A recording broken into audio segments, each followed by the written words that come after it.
Okey, sekarang masuk ke live yang kedua. Kalau perasan ada live yang kedua, insya-Allah.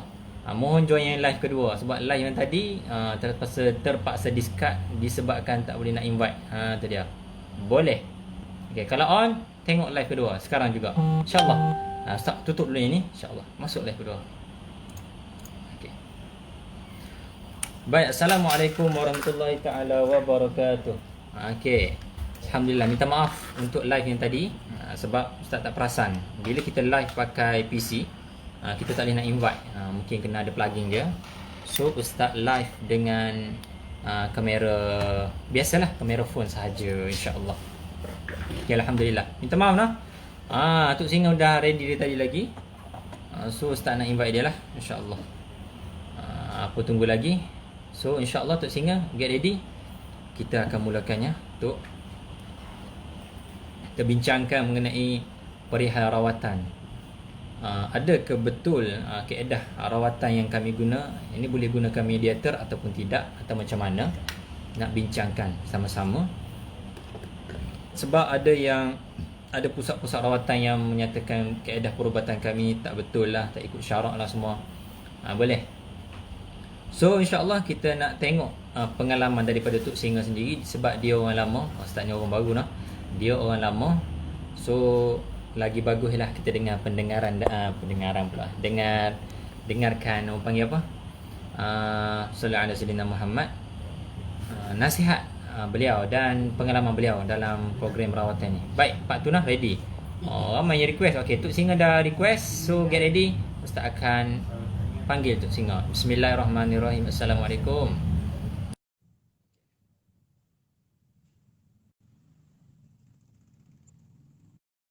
Assalamualaikum warahmatullahi wabarakatuh. Assalamualaikum warahmatullahi wabarakatuh. Apa khabar? Sahabat yang tercinta. Tok, alhamdulillah. Sihat. Alhamdulillah ala kulli hal. Allah bagi sihat lagi tu. Alhamdulillah. Biiznillah. Ibarakati Sayyidi Mustafa khidmat di jalan yang benar, insya-Allah. Macam mana keadaan tu di sana? Tunggu buat pukul 9.30 air lambat ni. Lambat sikit je tadi. Ada khidmat dengan orang rumah sikit tadi. Khidmat keluarga. Ini tak apa ni, saya pakai tasbih ni di leher tak apa lah. Tak apa ke tu?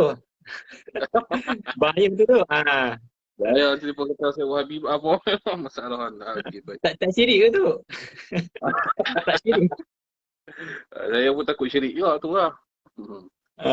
Alhamdulillah lah. Syirik ni alhamdulillah panjang lebar dah.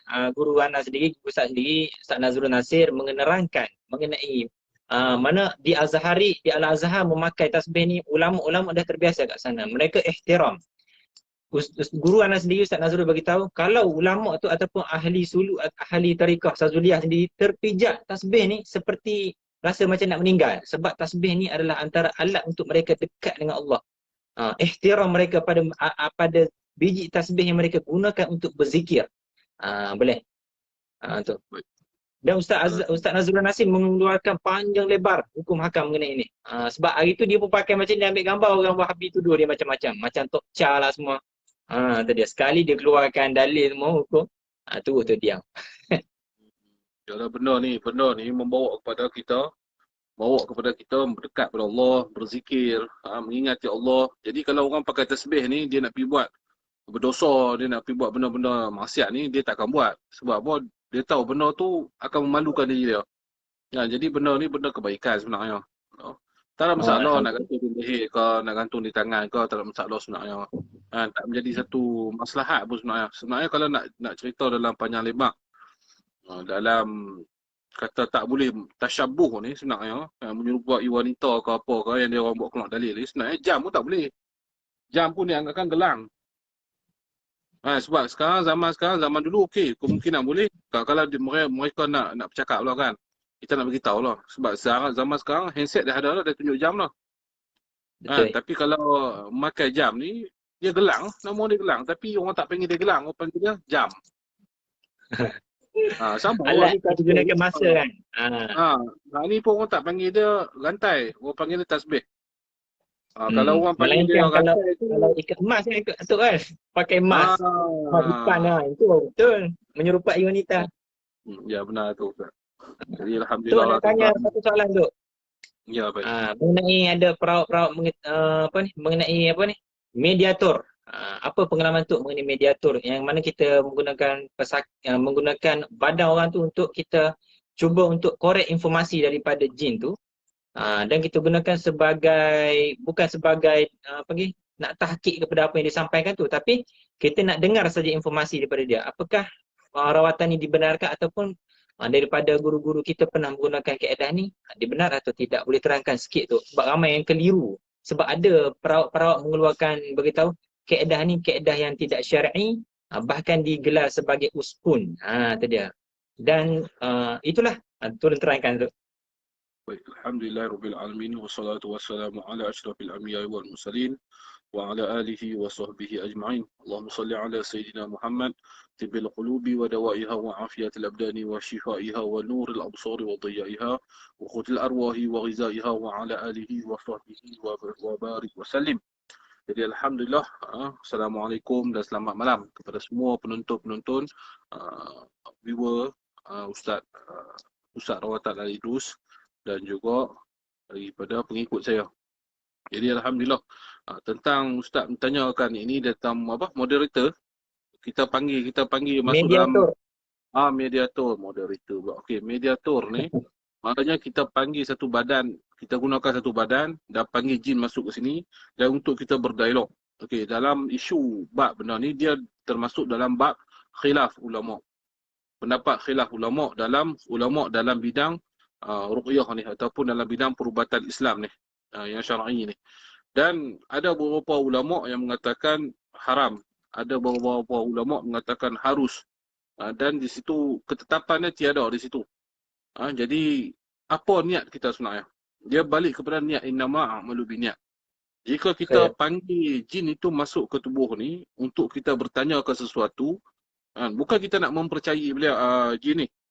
Sebab kalau kita nak kata tak mempercayai sangat pun, sebab jin ni Allah Ta'ala kata dalam Quran banyak kan, dalam surah jin, dalam surah Az-Zariyat, wa ma khalaqtul jinna wal insa illa liya'budun. Allah Ta'ala menjadikan jin dan manusia ini hanyalah untuk beribadat kepada Allah Subhanahu Wa Taala. Jadi Allah Ta'ala menggabungkan dua makhluk ni. Kita pun makhluk manusia dan jin juga adalah makhluk. Jadi tak semua jin cakap tipu.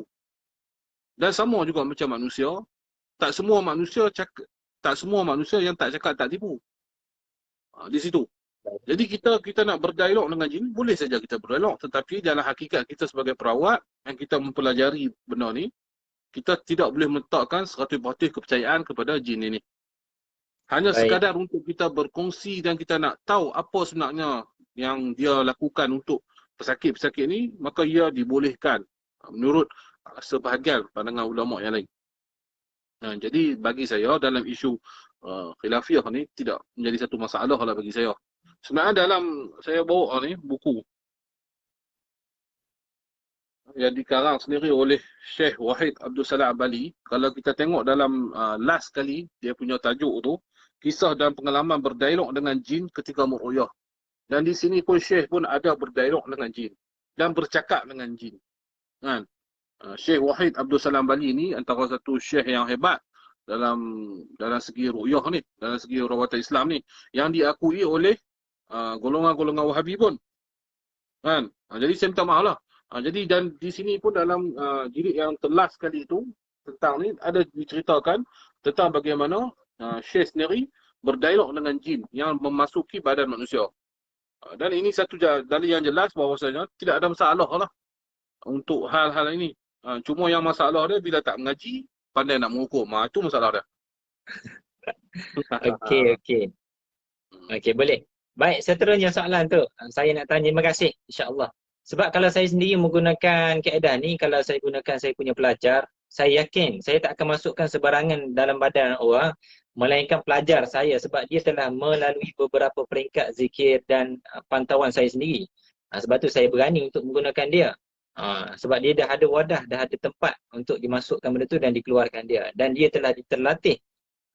Dan Ustaz, nak tanya satu lagi soalan mengenai menyentuh pesakit dan tidak menyentuh pesakit. Ini kita merawat, kita guna isyarat tangan je macam ni tu.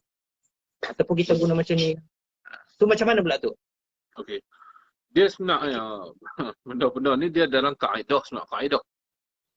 Dia Baik. kaedah yang disebut, yang selalu orang sebut lah, rawatan yang mengikut syariah kan, syar'i. Syar'i ni, rawatan syariah ni, apa makna rawatan syar'i ni? Rawatan syar'i ni rawatan yang diambil daripada Quran dan hadis. Dan bukan semua kaedah itu, dan bukan semua dalam kaedah itu ada di zaman Nabi Muhammad SAW. Kaedah-kaedah yang ada yang terbaru ni adalah kaedah-kaedah yang dipersetujui oleh para ulama. Jadi maknanya bila mereka buat satu kaedah yang baru, maka ulama verifiedkan, ulama luluskan. Dia benda yang baru juga, benda yang bid'ah juga. Sebenarnya bid'ah hasanah lah yang kita dipanggil. Kalau kita sunnah wal jamaah ni kita kata bid'ah hasanah. Dekat dalam kaedah ni untuk merawat ni. Jadi tidak ada timbul satu isu untuk menyentuh pesakit ni. Cuma dia ada adab dah di situ. Dalam untuk orang lelaki ni kita boleh sentuh kecuali kemaluan dia saja. Ataupun tempat-tempat yang sulit lah. Dan wanita ni kita boleh sentuh, tetapi dia ada tetapi pertama hendaklah beralas lah. Maknanya beralas. Dan yang kedua, yang ada pendapat ulama kata lebih baik beralas tu kena tebal. Ada ulama kata dia kata beralas saja. Tak kira dia pakai baju pun dah dikira alas. Boleh sentuh, tetapi itu bahaya kepada perawat. Seperti saya lah, sebab saya ni orang yang tak baik. Nafsu tu ada tinggi. Kadang-kadang kita sentuh, kita takut nafsu syahwat naik, itu menjadi haram untuk kita. Okey, yang kita nak mengelakkan benda-benda nafsu syahwat ni, kita perlu sentuh dan dengan kain ataupun yang tebal. Bukan wajib pakai sarung tangan. Kadang-kadang saya berubat, saya tak pakai sarung tangan, orang petikaikan saya. Apa ustaz pakai tak pakai sarung tangan? Saya tak pakai sarung tangan. Tapi saya sediakan kain yang tebal untuk saya tok di badan sakit dan saya akan sentuh di situ. Itu Macam benda letak kain ridak macam tu kan? Kain ridak yang kita balut dengan tebal ataupun kita boleh letak buku. Okey, khair. Jadi itu tak ada masalah bagi saya untuk dalam kaedah. Okey, dalam ustaz kata dalam kita nak menjurus. Okey, jurus. Okey. Setengah mereka tak faham. Mereka tak tahu apa itu ilmu aura. Jadi hari ni saya nak kongsi. Saya pun tak pandai, saya pun bodoh lagi. Jadi saya nak sikit-sikit yang mana saya tahu saya nak kongsi jelah. Ilmu banyak pengalaman. Ada, saya baru lagi. Jadi insya-Allah dalam ilmu aura ni, sebab kita nak tahu ilmu aura yang mana setengah-setengah ustaz, setengah-setengah pengamal mereka terus cok kepada ilmu aura ni adalah ilmu kesyirikan. Tetapi mereka tidak mempelajari ilmu ni. Jadi saya rasa tidak boleh menghukum secepat itu. Dalam ilmu aura ni, apa maknanya ilmu aura? Ilmu aura adalah ilmu gelombang. Bagaimana saya bercakap dengan ustaz ni, bagaimana ustaz boleh tarik saya masuk dalam live, mana kita nampak satu wire ke ada? Tidak. Ini semua menggunakan gelombang. Baik. Dan manusia ini ada gelombang yang penuh dalam badan dia. Dia ada cas elektrik. Kalau kita pergi ke hospital sendiri, kita masuk MRI scan, doktor akan tunjuk di mana cas elektrik di otak kita ni. Dan semua orang akan alami. Tiba-tiba dia bawa di troli di supermarket, kadang-kadang dia sentuh tu rasa macam shock current. Itu adalah gelombang. Dan cuma kita dalam bidang rawatan ni, kita belajar ilmu gelombang ni, kita latih ilmu gelombang untuk kita menangkis benda-benda jin ni. Sebab jin ni juga daripada gelombang. Yang mana kita tak nampak beliau dengan mata kasar ni. Dan benda ni disabitkan juga dengan mana apabila kita baca ayat, kita ru'yah, kita meniup. Meniup ni adalah tiupan, adalah gelombang. Dia sampai. Apa yang kita baca gelombang, ditiup sampai ke air ataupun sampai di tubuh sakit. Jadi tidak masalah kalau kita baca ni, kita niat, kita makrifat benar-benar bahawasanya aku ingin membunuh ataupun aku ingin membakar jin di dalam tubuh badan ni, dia ada dalam kaedah, pelbagai-bagai kaedah lah. Dia sama dengan kau pun sama kan tu kan, dengan live. call dengan live pun sama kan? Ya, betul. Sama-sama. Baik. Jadi yang tu lah tak menjadi satu isu, timbul lah dalam isu setengah orang kata dia berubat dengan aura ke apa-apa. Jadi benda tu tak mensyirikkan kepada Allah SWT, sudahlah. Janganlah Ah, dipanjang-panjang lebarkan dalam isu ni. Sedangkan saya nak bawa satu benda, satu cerita. boleh. Okay. Diriwayatkan daripada Auf bin Malik radhiyallahu anhu, katanya kami menjampi ketika jahiliah. Lalu kami bertanya kepada Rasulullah sallallahu alaihi wasallam, "Wahai Salam. Rasulullah, apa pendapatmu dalam hal itu?" Lalu Rasulullah sallallahu alaihi wasallam menjawab, "Tunjukkan kepadaku jampi kamu itu." Nabi minta. Maknanya ini yang dibaca oleh sahabat ni adalah jampi. Maknanya ru'yah lah. Ru'yah ni bahasa Arab, jampi ni bahasa Melayu. Okey. Yang dibaca ni adalah jampi di zaman jahiliah, yang mana zaman jahiliah ni mereka menyembah 360 berhala di Kaabah tu. Okey. Boleh. Jadi Nabi minta tunjukkan kepada aku. Lalu mereka tunjuk dan Nabi melihat sendiri jampi itu. Dan Nabi kata apa? Tidak mengapa dengan jampi asalkan saja tidak ada padanya syirik yang mempersekutukan Allah. Jadi benda ni tak ada masalah kalau kita nak pakai kaedah apa sekalipun, berlandaskan tidak melanggar peraturan-peraturan syar'i, yang tidak ada memuja-muja benda-benda pelik-pelik dewa-dewi. Itu benar diharuskan dan dibolehkan dan bersandarkan dengan hadis riwayat Muslim ini. Okey. Alhamdulillah. Terang. Yang wafat pula macam mana tu? Saya buat kasturi syifa, saya suruh pesakit saya lakarkan lam alif untuk iktikad ke hati ni niat la haula wala quwata illa billahil aliyil azim. Yang tu pun ada orang bertikaikan. Macam mana tu? Tak ada masalah. Wafak ni dia ada panjang lebar. Ulama dah bahas. Ada hadis Nabi melarang. Nabi kata wafak ni adalah syirik. Dan ada hadis apabila sahabat mengikat satu benda yang ditulis di kepala, tiba-tiba sahabat lain menegur, Nabi marah. Sebab Nabi kata benda ni tak ada masalah. Dia di situ ada sikit masalah dia. Masalah dia apa? Wafak yang Nabi kata yang tak boleh syirik ni adalah kita tulis bahasa-bahasa yang kita tak faham. Dan pesakit tu tak faham. Yang kita tak bagi dia faham. Yang Betul. dibolehkan adalah bahasa-bahasa ayat Quran. Ataupun kalau kita nak tulis bahasa Rumi pun, ataupun kita nak tulis bahasa Yunani ke, Hebreu ke, yang penting kita faham dan pesakit kena faham. Kadang-kadang dia boleh saja dia tulis dalam bahasa Yunani ataupun bahasa Hebreu, dia tulis dengan nama Allah, sembuhlah kau dengan nama Allah. Tetapi dalam bahasa Hebreu, kita tengok ni macamnya jampi ni. Kan? Tapi tanyalah ustaz ni apa ustaz? Ni nama dia ni bahasa Hebreu. Cuma kita tak mau tulis dalam Quran ni takut masuk dalam tandas ke, dia dah hujah-hujah dia. Dibolehkan. Tak ada masalah. Setengah orang dia buat wafak kan, dia tulis huruf lam alif. Dia tulis itu benda tu kena belajar lah. Apa makna, apa maksud. Jangan kita ni yang baru-baru, contohlah bukan ustaz, ada yang jenis rawatan Islam ni yang tak mengaji. Tapi tiba-tiba jadi perawat kan, dia tulis macam-macam. Bila kita tanya dia tak ada jawab. Yang tu problem. Yang tu yang boleh membawa kepada kesyirikan. Macam ana sendiri pun buat wafak kalau pesakit. Contoh, orang untuk memudahkan orang bersalin, ana akan buat wafak dan ana suruh dia letak dalam bantal dia. Orang bersalin ke, orang nak memudahkan, ana akan tulis ataupun ana celup dalam air, ana akan bagi minum dan ana akan terangkan, jangan mempercayai benda ni. Dah kamu sembuh, kamu selesai bersalin, ambil bakar wafak ni. Jangan biar lama-lama. Dia macam ubat lah, macam ubat. Dia kalau biar lama-lama takut sampai kat tangan lain akan jadi lain. Akan jadi tekok tu, pegangan dia lain. Betul tak tu? Dia akan jadi tangkai pula. Itu tak mau. Jadi sebenarnya asalnya adalah niat orang tu sendiri. Dia nak percaya kat tangkai atau kat Allah. Tangkai tu asbab saja, betul tak? Tak, macam ni Ustaz. Kalau kita mengaji ilmu tasawuf ni, tak maaf saya cakap. Saya takut orang tak faham pula. Kadang-kadang kita baca Quran ni pun kita mensyirikkan kepada Allah Ta'ala. Percaya saya kata. Betul. Kita baca Al-Quran ni, kita syirik pada Allah Ta'ala. So apa saya kata syirik? Orang mesti orang terkejut. Tok Singa ni lain macamnya ilmu ni. Kan? No, betul. Kalau kita baca Al-Quran ni, kita niat dengan kita baca ayat Quran ni, kita sembuh. Syirik. Tapi kalau kita baca ayat Quran ni dengan niat kita kata Allah Ta'ala yang menyembuhkan, maka ia tidak syirik.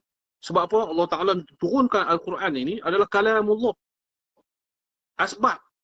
Manusia ni dia tak boleh terus-terus percaya pada Allah. Dia kena ada asbab dia, dia kena proses. Manusia ni dalam keadaan proses.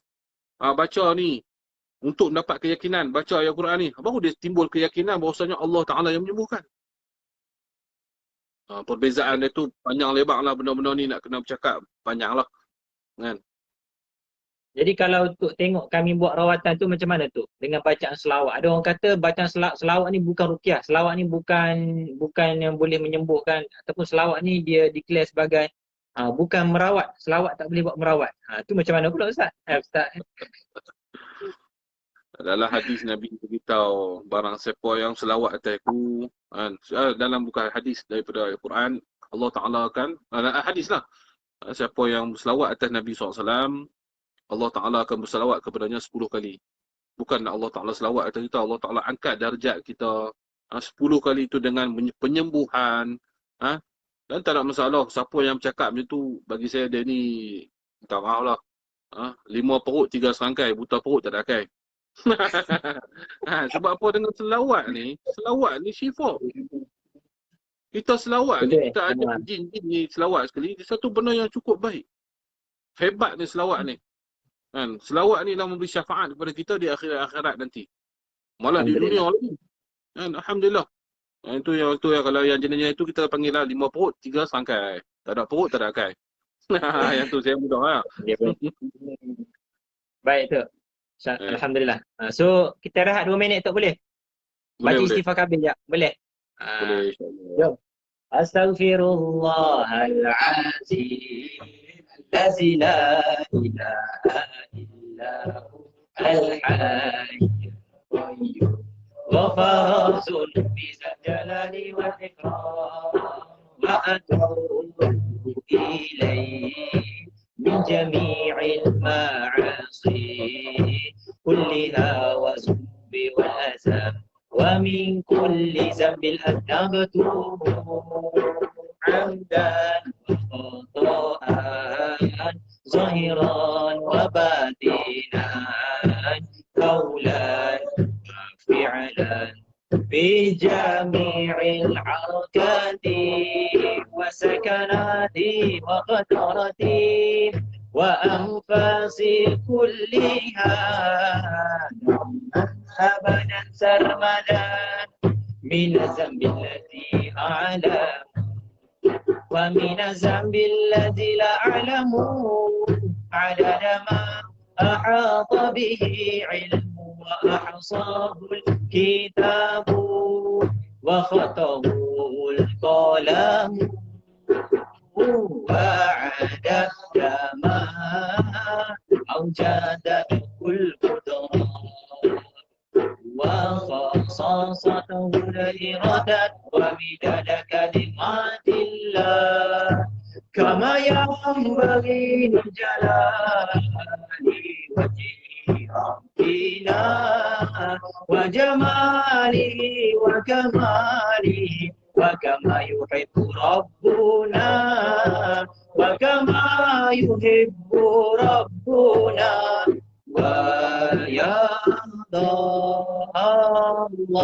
اللهم صل وسلم على سيدنا محمد الفاتح لما أغلق والخاتم لما سبق ناصر الحق بالحق الهادي إلى صراطك المستقيم وعلى آله وصحبه حق قدره ومقداره العظيم. Alhamdulillah. Alhamdulillah ala kulli hal. Allahumma salli ala sayyidina Muhammad. Jadi insya-Allah yang seterusnya kita nak borak pasal apa pula tu? Baik, insya-Allah. Lah ni saya nak bercakap sikit. Boleh, insya-Allah silakan. Akhirah saya bercakap. Saya bukan orang baik, saya pun seorang pendosa. Saya bukan orang pandai, saya seorang lemah, saya orang yang bodoh. Dan saya nak minta macam ni lah, sebagai sesama perawat ni, janganlah ada iri hati tu. Kerana iri hati itulah membuatkan kita merasa cemburu, Allah. merasa tidak berpuas hati. Dan ini semua akan menjadi satu akibat yang mana apabila kita buat satu benda yang kita tidak akan berjaya disebabkan hati kita. Lebih baik kita berlapang dada dalam isu khilaf. Janganlah kita menghukum orang. Selagi kita tak berjumpa dengan berhadapan, janganlah kita menggunakan media sosial ini sebagai tempat untuk memfitnah sesama kita. Ini pesanan saya lah. Dan saya, jika mereka berlebihan, dan saya akan berhadapan dengan mereka lah. Saya akan berhadapan dengan mereka dan saya akan duduk. Saya nak tanya mereka apa masalah mereka sebenarnya. Sepatutnya kita sama-sama membantu dalam bidang perawatan ni. Tak kira lah Al-Idrus ke ataupun rawatan saya sendiri ke, kita boleh berganding bahu. Kita boleh buat program sekali, tak ada masalah. Itu yang kita nak sebenarnya. Jika kita tidak bersatu padu, bagaimana kita nak merawat orang? Sedangkan hati kita sebagai perawat ni pun ada masalah, ada penyakit. Sepatutnya kita kena merawat diri kita sendiri dulu. Bagi anak muda saja Ustaz, mana-mana rawatan Islam yang ada ataupun rawatan tradisional yang tidak menyalahi akidah ataupun tidak menyalahi syariat, bagi saya anak menyokong 100%. Sebabnya saya anak pun tak mampu nak merawat semua orang. Sebab tu dalam page anak pun anak kadang-kadang anak buat macam-macam kerja. Anak bukan saja perawat tapi anak juga ingin menolong masyarakat, terutamanya rakyat dalam isu-isu yang selalu orang tengok anak-anak dalam isu KWSP, isu tu sebab apa? Bukan saja merawat tetapi dalam isu maslahat umat. Siapa yang boleh memberikan kebaikan kepada umat, itu orang yang baik. Jadi kita cuba yang tu. Tak ada masalah. Dan jangan kita berasa kita hebat. Sebenarnya tak kira lah kamu siapa, kamu syekh mana, kamu tok wali mana sekalipun. Yang nak menyembuhkan Allah, bukanlah kita. Walaupun kamu hebat segala macam mana, segala kaedah kamu sekalipun, jika tiada ada kun fayakun Allah, maka kamu tidak akan terjadi. Dan kamu tidak akan boleh merawat orang itu. Kadang-kadang orang yang mendosa, orang yang pendosa ni hanya baca bismillah, Allah Ta'ala kata kun fayakun, sembuhlah kau. Sembuh. Itu semua kehendak pada Allah Subhanahu Wa Taala. Jangan kita merasa dalam Quran Allah Ta'ala kata apa? Janganlah kamu merasa diri kamu ni suci. Sebenarnya kita ni berdosa besar. Selalu kita membuat dosa. Jadi ini anda cakap untuk diri anda sendirilah. Sebab telinga anda dekat daripada mulut anda. Terima kasih tu, insya-Allah. Jadi yang tu lah anda pesan. Ada soalan ni. Anda tak ada soalan Daripada apa. sahabat kita, dia tanya, saya nak dapatkan sedikit penjelasan daripada Tok Singa berkenaan dengan ayat Syekh Wahid Abdul Salam Bali tadi yang mengatakan berdialog dengan jin tadi, adakah berdialog semasa pesakit tersebut sudah pun kerasukan ataupun Syekh tersebut memasukkan jin tu ke dalam badan mediator barulah berdialog?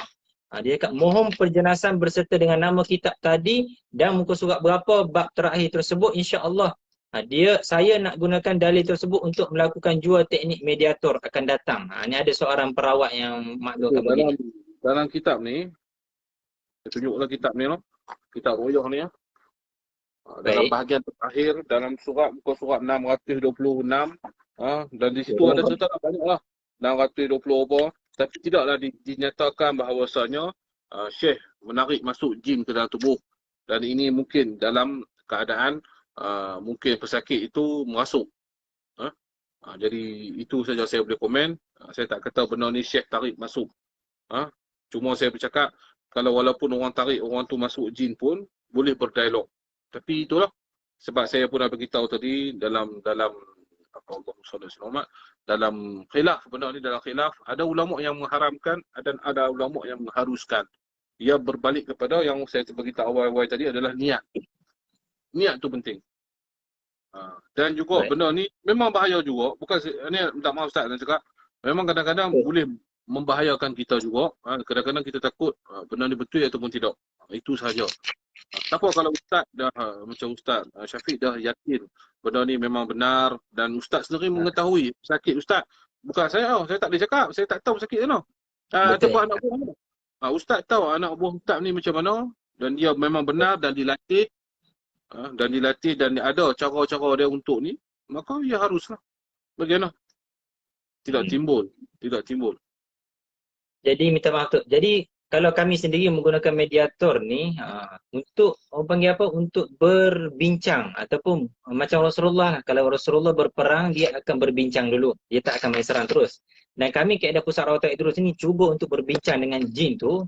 Kalau dia tidak ingin berbincang, ingin tetap berkeras untuk lawan, maka barulah kami bermula bukanya pedang kami. Itu dia. Ya, benar. Alhamdulillah, itulah kaedah yang kami Saya gunakan. dah tengok satu video lah Ustaz ni, yang konon-konon dia duk mengkritik lah. Yang tu, yang ni saya tak mau sebut nama lah. Dia mengatakan kita tak boleh bercakap lembut dengan jin. Sebab apa? Kan? Sedangkan Nabi sendiri pun bercakap lembut dengan jin. Allahumma salli ala Banyak Muhammad. Allah SWT, banyak kisah-kisah Nabi Betul. yang apa, jin Usaibin, cerita jin Usaibin, yang menceritakan Nabi telah bawa Islam kepada golongan jin Usaibin ni. Dan banyak lagi kisah-kisah jin yang mana Ayatul Kursi yang kita amalkan setiap malam. Yang mana kisah daripada kita nukilkan daripada kisah Abu Hurairah radhiyallahu anhu, kan? Yang mana berdialog dengan jin. Sampailah jin tu keras kepala, 3 kali dia nak merompok, dia nak mencuri, barulah Abu Hurairah nak heret dia bawa jumpa Rasulullah, baru dia pecah lubang, kata dia ada jin. Dia nak mengajarkan Yang dalam surah jin tu. Dalam surah jin pun ada kan? Jadi kita dengan jin, Sampai kita jin tu takjub dengan Rasulullah baca Quran. kita tak boleh lah kita berkeras dengan jin ni. Jin ni macam kita manusia, dia ada kehidupan dia ada anak bini dia ada kehidupan, dia ada kerajaan, dia ada perasaan dia tu. Dia ada perasaan juga. Dia ada perasaan Betul, sedih. Ya, dia ada perasaan dia sama. Sebab tu Allah Taala kata wa ma khalaqtul jinna wal insa illa liya'budun. Aku jadikan manusia dan jin hanyalah untuk beribadat kepada aku. Dan manusia ada hisap, jin juga ada hisap di akhirat nanti. Atas apa segala dia buat. Sebab tu saya buat kadang-kadang saya pergi buat paranormal, orang kritik saya. Apa Tok Singa perawat buat paranormal. Saya buat paranormal dengan niat saya ingin mendakwahi jin-jin di kawasan situ. Betul. Mana nak tahu dengan kita sampaikan dakwah, kita sampaikan Al-Quran di dalam hutan-hutan, di dalam rumah-rumah yang orang tak duduk. Dengan kita buat kerja ni, mungkin Allah Ta'ala bagi hidayah kepada dia, dia mengucap 2 kalimah syahadah, pahala untuk diri saya. Dan pahala juga untuk orang yang melihat, yang mendoakan. Jadi benda ni, itulah kadang-kadang masalah lah. Sebab kita rasa kita pandai. Macam saya beritahu tadi lah, kita merasa kita pandai, kita merasa orang lain bodoh. Inilah punca dia, problem dia. Dan kita merasa iri hati apabila ustaz buat macam ni, live 5-6 ribu sekali naik, orang share beribu-ribu. Jadi akan timbul satu hasad dengki. Apa pusat rawatan ni, semua dia conquer. Macam mana ustaz? Anak pergi pesawat berenam, orang report. Anak nak tolong kes ketuk-ketuk, orang report nak. Polis panggil nak balik. Padahal kita pergi dengan niat lillahi ta'ala, keluar duit sendiri, kan? Nak membantu orang di pesawat berenam, adalah bukan semua orang sahabat berenam tak baik. 1-2, yang lain bagus alhamdulillah. Yang pergi buat laporan polis, suruh anak balik sebab takut jadi satu kekacauan di sahabat berenam. Masya Allah. Anak pun terkejut lah sampai tahap macam tu. Mereka kadang-kadang anak nak pergi berubat macam anak berubat seluruh Semenanjung ni, dan Singapura pun dah masuk dulu. Jadi bila kita nak pergi sana, ada jugalah beberapa orang yang mesej, awak perawat ni tak ada hang seorang yang perawat. Okay. Tempat lain pun ada perawat lah. Masya Allah, dia pun punya hasad dengki. Dan anda tahu, benda ni datang daripada perawat sendiri. Subhanallah, hebat tu. Tu satu lagi tu, mengenai kifarah. Betul tak tu? Ramai dari segi saya punya saya punya pengalaman saya ketika buat rawatan ni, saya tengok ramai perawat yang mana kena kifarah sebab dia membunuh jin. Kadang-kadang manusia itu kena dimasuki jin ataupun kerasukan tu disebabkan manusia itu bersalah. Kadang-kadang bukan jin yang bersalah, sebab tu kami gunakan kaedah mediator untuk bersembang. Contohnya manusia ni terpijak anak jin ataupun terbunuhnya ular. Ingat tak kisah hadis yang satu hadis mengenai sahabat Rasulullah yang telah bunuh ular hitam tu dan dia kena dam. Ingat tak tu? Boleh urutkan sedikit. Biar semua faham. Benda tu betul, dan memang ada kisah dia sendiri. Dan sebab tu saya kata tidak boleh membunuh sewenang-wenangnya. Tidak boleh mengeraskan. Kadang-kadang jin ni, dia macam ni. Jin ni dia macam manusia. Saya cerita. Dalam kitab dari Islam lah. Jin ni dia ada mukmin, jin yang mukmin. Yang kedua dia ada jin fasik. Yang ada jin ketiga adalah jin munafik. Okey, jin mukmin ni insya-Allah jin yang mukmin ni insya-Allah kita jaminlah dia tak masuk dalam badan manusia. Sebab tu kadang-kadang pergi ke bomoh, dia kata aku belak, aku memang ada khanam jin. Tapi jin aku jin Islam. Jangan kita keliru, benar. Benar apa yang bomoh tu cakap, benar. Dia memang gunakan jin Islam. Dia memang gunakan jin yang Islam, tetapi jin Islam dalam kategori mana? Adakah dikategorikan jin Islam yang mukmin ataupun dikategorikan jin Islam yang fasik ataupun dikategorikan jin Islam yang munafik? Sama macam manusia. Macam saya tak mengaku saya mukmin, saya mengaku saya fasik. Ada hari saya buat dosa, ada hari saya buat amal kebaikan. Ini kita. Tapi jin munafik ni macam mana? Manusia munafik ni dia bercakap berandaskan agama. Aku Islam, aku memperjuangkan Islam, tetapi hakikatnya dalam hati dia ingin memerangi Islam. Sama seperti jin. Aku mengucap asyhadu alla ilaha illallah, kalau tengok jin masuk dalam badan orang. Aku boleh mengucap, aku boleh baca Fatihah. Asyhadu alla ilaha illallah wa asyhadu anna Muhammad Rasulullah. Kadang-kadang perawat pun jam. Alamak, dia pun boleh baca surah jin, dia pun boleh baca istighfar. Jadi bagaimana kita nak berlawan dengan jin-jin munafik ni? Ada cara dan kaedah dia sendiri. Sebab tu saya kata tak mustahil kalau dia kata jin Islam masuk dalam badan dia bela jin Islam, ya, jin munafik boleh jadi. Dia memperguna saja agama Islam. Hakikat dia hanyalah untuk menyesatkan manusia. Sebab tu kata dalam alam jin ni kita kena mengaji dulu. Macam taklah kata anak ni hebat, tak benar tak lah. Anak ni dari kecil memang nampak benda-benda macam ni. Sebab anak ni dilahirkan pun agak special sikit. Wallahualam, mungkin Allah Ta'ala pilih kan. Anak beranak dah, ibu anak pun dah ada gigi dah penuh. Itu Allah Ta'ala bagi special dari kecil. Ada di flat. Dan Dah ada gigi dah. daripada umur anak naik meningkat tu ada berbagai-bagai dugaan lah. Sakit yang berbagai macam-macam, sakit yang mistik-mistik yang doktor pun tak boleh buat apa. Dia step by step. Jadi di situlah barulah anak sebelum ni kecil-kecil anda nampak benda-benda macam mana takut.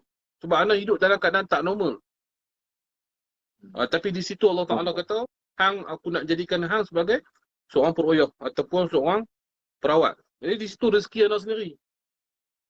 Anak nak cerita, anak nampak jin, orang kata anak tahayul. Itulah. Anak nampak, aku nampak sendiri. Kadang-kadang anak keluar dengan kawan anak, jadi di Pari Buntang ni, ada satu kes lah. Kawan ni siang hari, duduk jalan dengan kawan anak 2-3 orang. Kami jalan nak pergi beli baju lah. Sajalah nak shopping dengan member. Tiba-tiba anak ada satu pakcik main tanya anak, adik nak pergi sini, ke mana nak pergi? Dia tanya anak pun lupa lah. Dia tanya ada satu tempat lah. Anak pun tahu lah kawasan tu. Anak beritahu pakcik pergi terus traffic light ni. Pakcik ambil kanan, pakcik terus. Yang kawan anak bingung. Dia pun orang. Oi, hang cakap dengan siapa? Kenapa cakap dengan pakcik ni? Saya pun kali-kali pakcik tu tak. Dia kata, oi, mana ada pakcik? Di situlah jin. Jadi kadang-kadang anak memang nampak benda-benda macam ni, anak tak boleh nafikan. Kalau orang kata anak ni penipu tahayul pun, tafadhol, anak mendoakan kebaikan lah. Sebab benda ni memang terjadi pada diri anak. Anak nampak benda-benda macam ni, anak tak boleh nak buat apa. Dah cuba nak tutup lah hijab, tapi tak boleh. Allah bagi rezeki tu. Rezeki Allah tak boleh cakap lah. Okay, Alhamdulillah. Untuk persoalan-persoalan banyak dah terjawab. Jadi, persoalan yang last sekali tu, insya-Allah. Jadi tim kami akan pergi ke satu tempat di mana dikatakan rumah YouTuber yang mana Please Meet tu, hamba Allah yang nama Meet tu, yang kena gangguan mana rumah dia. Setelah dia membeli, saya sendiri pengalaman saya tengok video tu, saya rasa bukan satu box, banyak box yang mengandungi Allahumma salli ala sayyidina Muhammad, panggil apa? Jin ataupun tempat jin tu duduk. Sebab masa dia buka telur sendiri ada bulu ayam. Bulu ayam tu semua, pangkai semua adalah makanan kepada jin. Dan banyak lagi lah. Dari segi pengalaman saya sendiri itu adalah perjanjian ataupun bila Meet tu dah beli, dah ambil, dah pegang, makna dia akan menjadi tuang pada benda tu. Pengalaman tu macam mana benda tu? Mengenai benda tu. Tu anak ada nak kongsikan. Dalam share sikit tu. Anak pun lalang ramai dia tengok ni. Dalam Prince Prince Meet Prince Meet ni dia anak pun selalu kadang-kadang nak tengok live dia bagus sebenarnya. Dia cuba membongkarkan apa yang berlaku sebenarnya dalam kata apa, dunia yang gelap ni. Di belakang takbir. Kehidupan normal manusia di belakang takbir tu dia cuba membongkarkan apa yang berlaku, dan ada sedikit-sedikit ejen-ejen yang memang buat benda ni adalah untuk Allahumma shalli ala Muhammad, tujuan bersama-sama dengan Illuminati yang mana penyembahan setan, iblis. Di situ anda Okey. tengok. Okey, jadi anda tengok banyak. Dan anda juga ada pengalaman saya, tapi tak boleh anda straight yang dia dulu. Yang macam kata box ni, kemungkinan macam patung-patung yang dia jumpa tu, kemungkinan benda tu digunakan dahulu adalah untuk menyihir atau digunakan untuk black magic. Ha? Jadi kemungkinan benda-benda tu yang mengganggu beliau hari ni. Dan benda ni kita perlu dihuraikan, perlu huraikan lah. Tetapi jin-jin ini bukanlah antara jin-jin yang cokiar-cokiar kita beritahu. Jin-jin Betul. yang kau ni memang jin-jin yang hebat-hebat lah. Jin-jin yang memang ada kekuasaan yang tinggi lah, kekuasaan mereka. Sebab apa anda boleh cakap ni? Sebab cerita tentang jin Nusaybin ni, anda tak silap, anda tak ingat dah. Bagaimana bukan tak ingat sahabat yang Nabi bawa, Nabi ambil pedang Nabi ataupun tongkat Nabi buat garisan, Nabi kata kamu jangan keluar di sini. Garisan ni. Lepas Nabi jalan, Nabi nampak segerombolan, sahabat ni nampak segerombolan seperti manusia tetapi kepalanya panjang sedikit, seperti ceret disebutkan dalam hadis tu. Tiba-tiba Nabi pun tak nampak dah wajah Nabi. Selesai Nabi di sana, Nabi patah balik, Nabi kata, adakah kamu keluar daripada garisan ni? Dia kata, tak, aku tak keluar. Aku tunggu di sini. Andai kata kamu keluar daripada garisan ni, nescaya jin-jin ni akan membunuh kamu. Di situ ada satu dalil bahawasanya jin-jin yang kuat ni boleh membunuh manusia. Seperti mana sihir. Yang mana orang buat sihir, yang menyebabkan kematian, memang ada dalil dia sendiri. Baik. Jadi, okey, dalam bab isu Freemason ni, Anwar pun dulu mengkaji lah. Sampai ada satu ejen ni, lillahi ta'ala, mereka datang di pusat rawatan, mereka tunggu yang terakhir. Wajah mereka biasa, macam nak kata, ada yang muka macam mamuk pun dah. Tapi tak ada janggut pun lah. Clean, bersih. Kan? Anak kata, entah nak berubat kalau main lah. Dia kata, saya minat sembang ngantuk . Tapi cakap fasih. Oh, naik kereta BMW, Volkswagen, 2 biji kereta. Okey. Bila kan masa tu anak buat live tentang cerita Freemason ni. Faham? Jadi lepas dah habis semua tu, mereka tanya anak. Tuk ni sampai level mana? Anak pun terkejut. Dalam isu Freemason ni. Anak tahu dalam situ hati anak kata, Allah Akbar, ni orang Freemason ni. Jadi anak pun kata, anak pun tak tahu. Anak pun belajar sikit-sikit dengan Ustaz Oni je kata.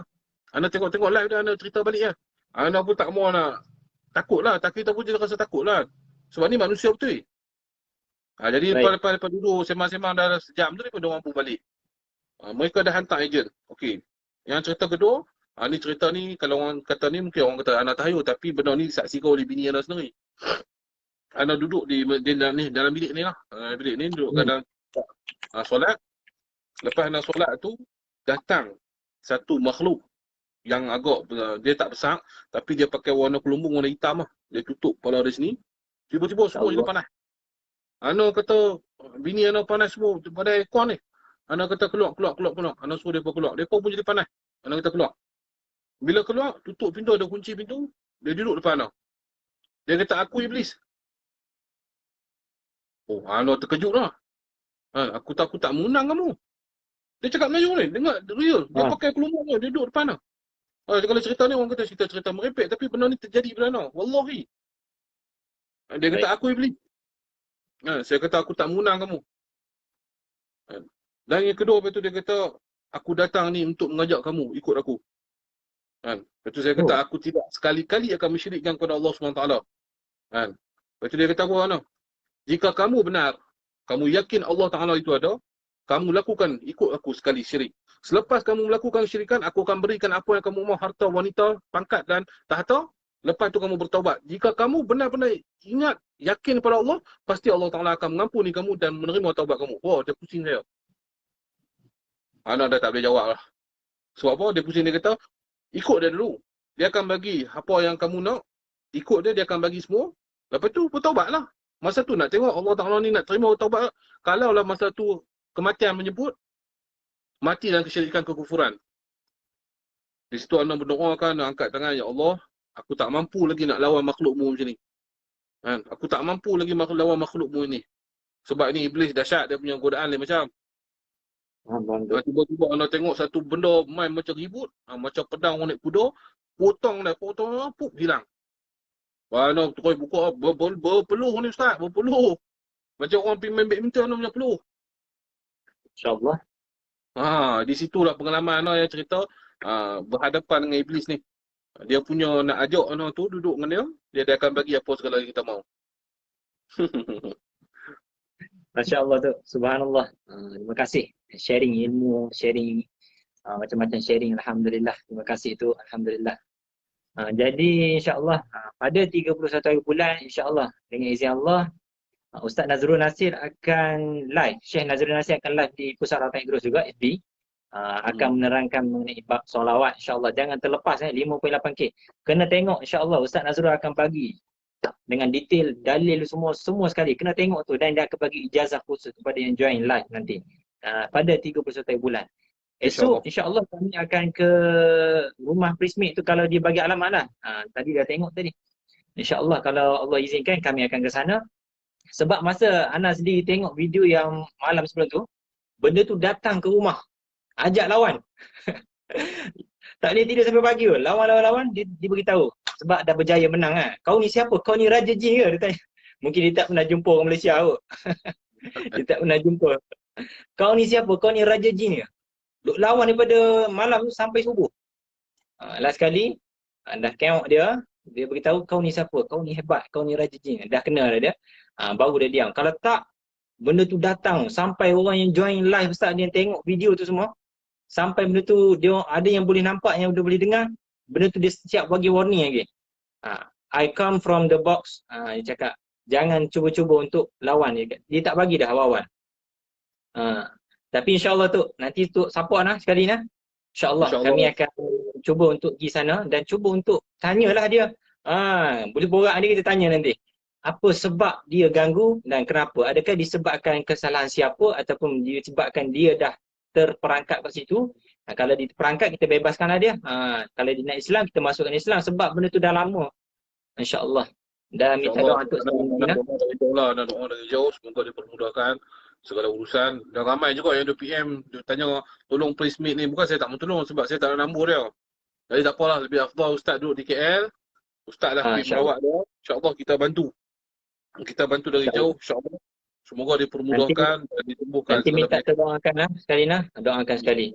Doa lah kat Ana ni orang jahat. Ana cerita tu, Ana orang jahat, Ana orang dosa. Sama tu. Saya kalau Allah buka aib saya, tak ada orang nak tengok pun live saya ni. Kalau Allah buka aib saya. Kalau orang Allah tak buka pendosa tu, insyaAllah. Orang maki je, orang tak mau kawan saya. InsyaAllah. Jadi insyaAllah doakan untuk Ana. Semua saya pun doakan kepada semua pelanggan-pelanggan yang sakit ni. Semoga Allah Ta'ala sembuhkan kalian. Amin. Amin ya Rabbal Alamin. Doakan untuk saya. Jadi kita baca sikit Hizib Aizah supaya kita diangkat martabat agung. Supaya kita dalam rawatan ini insyaAllah diangkatkan martabat kita. Semua dibuatkan. Boleh? InsyaAllah lah. Bismillahirrahmanirrahim. Rabbi awqifni mawqifal azzi wal kamal wal bahajati wal jalal hatta la ajida fiyya daratan wala dakhiqatan illa wa qad ghashiyaha min azzika ma yamna'uha min zulil ghairi hatta ushahida wa yal azzati bika muayyadan bi rakhiqatin min rub yakhdhu biha kullu shaytanin marid وجبار عنيد وأبكى يدل العبودية في العزة بقوعا يبسط لسان الاعتراف ويعمل لسان الدعوة إنك أنت العزيز الجبار متكبر القهار وكل الحمد لله الذي لم يتخذ ولدا ولم يكن له شريك في الملك ولم يكن له ولي من الذل وكبره تكبيرا سبحان ربك رب العزة عما يصفون والسلام على المرسلين والحمد لله رب العالمين. Semoga semua nakir, amin. InsyaAllah. InsyaAllah. Saya baca doa sikit dan terus pada kita akan baca selawat sekali. Boleh tu? Boleh. InsyaAllah. Doa insyaAllah. Semoga kita terhindar daripada hasad manusia, hasad jin, hasad semua benda orang tak suka kita. Bismillahirrahmanirrahim. Allahumma in ahadun aradani bisu'i minal jin wal insi wal wuhusi wa ghairihim min sa'iri makhluqat min basharin aw syaitan aw sultan أو وسواس فاردر نظرهم في انتكاس وقلوبهم في وسواس وأيديهم في إفلاس وأوبكهم من الرجل إلى رأس لا في الشحل يقطع ولا في جبل يطلع بمئة ألف ألف ألف لا حول ولا قوة إلا بالله العلي العظيم صلى الله على خير خلق محمد وعلى آله وصحبه وبارك وسلم بفضلك سبحان ربك رب العزة عما يصفون وسلام على المرسلين والحمد لله رب العالمين. Kita bagi salam kat Rasulullah, kita angkat tangan kanan. Kita angkat tangan ni bukan nampak Rasulullah depan kita. Kalau Allah bagi rezeki nampak tu alhamdulillah. So kita angkat tangan ni sebagai penghormatan. Nak pergi kat Raudhah pun jauh sekarang. So kita bayangkan sahaja menghadap kiblat, angkat tangan kanan sama-sama nah. InsyaAllah. As-salatu wassalamun alaik ya sayyidi ya Rasulallah khuz biyadi anta wasilati qallat hilati adrikni Adrikni duhai salamku serta salawat pergilah bertemu perindu umat nyatakan padanya rindu teramat dariku pendosa mengharap syafaat ya Rasulullah salamun alaik ya rafi'a sya'ni wad daraji atbatayaji ratal alamin ya hainal judi wal karami Allahumma salli wa sallim wa barik alaihi wa ala alihi wa sahbihi sallallahu. Terima kasih tu. Alhamdulillah. Lain kali kita akan berentak lagi. Mungkin kita boleh buat ruqyah sama-sama ke nanti, bantu pesakit di luar sana. Kita ni sebagai khadam kepada Rasulullah, khidmat. Mungkin kita ni secebis debu saja di sisi Rasulullah. Cukup sebagai bukti kita berkhidmat kepada Rasulullah SAW, yang ini membantu umat Nabi Muhammad SAW. Yang mana di Malaysia ni sendiri, ma'ruf, ramai yang sakit kena gangguan dan tak ramai perawat yang betul-betul boleh merawat dengan betul ataupun merawat dengan Allahumma salli ala Muhammad sepenuh masa. Sebab terlalu ramai, anak sendiri tak sempat, tok sendiri pun tak sempat. So kepada perawat yang sedang tengok live ni, sama-sama kita bantu umat Rasulullah SAW dengan tak ada minta habuan melainkan minta syafaat Rasulullah dengan keberkatan kita bantu orang yang sakit ni banyak selawat. Bantu sama-sama. Kalau kita bantu, kita merawat orang tu tak disembuhkan, kita bagi tahu kawan kita. Macam Ana berubat, kalau orang tu tak sembuh ke tak diizinkan, Ana kata pergi ke Nur Zikir. Betul. Pergi ke Al-Idrus. Pergi ke yang Nur Razi Maslan tu yang di Pahang tu. Pergi sana. Kita tak tahu. Kalau Allah tak izin, sembuh. Kalau Allah tak izin, mungkin di tangan orang lain. Jadi kita bersatulah, kita sebagai perawat. InsyaAllah yang macam mana Ana beritahu kat anda, Ana akan buat satu NGO untuk kita duduk bersama-sama bergabung. InsyaAllah. Di situ kita akan membantu semua kita. InsyaAllah kita melawan ilmu-ilmu sihir, ilmu-ilmu hitam ni. InsyaAllah. InsyaAllah. Baik, insyaAllah. Jadi insyaAllah itu je lah tu malam ni. InsyaAllah, terima kasih tu. Allahumma salli ala sayyidina Muhammad. Nanti datang KL, hadir di sini lah, di Zawiyah kami, tempat zikir kami ni. Amin, amin ya rabbal alamin. Itu nak jumpa dah tak sempat gitu, kami di Kelantan. Allahumma salli ala sayyidina Muhammad. InsyaAllah, insyaAllah. Baik, baik. Okay. Assalamualaikum warahmatullahi wabarakatuh. Terima kasih banyak-banyak. Baik, baik.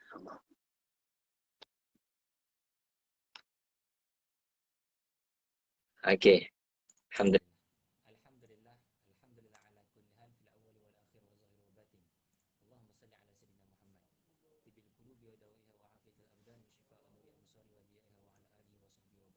Alhamdulillah. Tadi kita telah mendengar petai kita yang berpengalaman dalam bidang rawatan ni. InsyaAllah. Semoga kita dapat ambil intipati yang baik. Kepada yang komen negatif itu, mohon jangan layan. Kalau kamu layan, kamu akan sakit nanti. Sakit jiwa orang kata. Abaikan yang komen negatif insyaAllah. Suara hilang Alhamdulillah. Baik. kepada yang nak tengok Ustaz punya video-video di YouTube boleh tengok, dan video Ustaz react pasal Prismate ataupun Abang Mid kita tu boleh tengok di link YouTube kat bawah. Jangan lupa untuk subscribe dan tak dengar suara kan? Cek. Dengar. Jangan lupa untuk subscribe dan tengok link kat bawah tu, sebab dekat sana Ustaz banyak sharing ilmu dan juga sharing pengalaman Ustaz. Dan esok juga Ustaz akan live di 2 tempat, YouTube dan Facebook. Di YouTube dan Facebook insya-Allah biiznillah. So malam ni Ustaz berhenti dulu. Tak ada jelas slow sikit biasalah. Bila dah ni kan, dah off tadi. Baik. So mana boleh connect ni kan. Sekejap. Lagi 5 minit.